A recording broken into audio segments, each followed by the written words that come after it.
everyone, this is Jane Chu here from the fabulousbodymind.com. So it is time to review the answer to our second Metabolic Health Hacks quiz question. So we ask, which of the following foods is most likely to help you reduce sugar craving? And the correct answer is B, whole fruits. So I think majority of you got the answer right, but there are one or two of you got it wrong. So it is okay, we are here to learn, all right?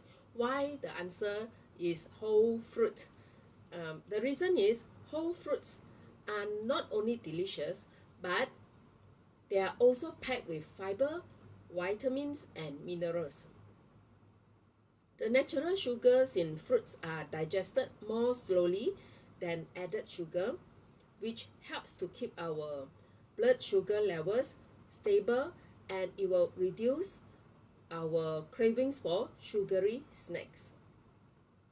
So, by incorporating more whole fruits into your diet, it can be a great way to support your sugar detox journey.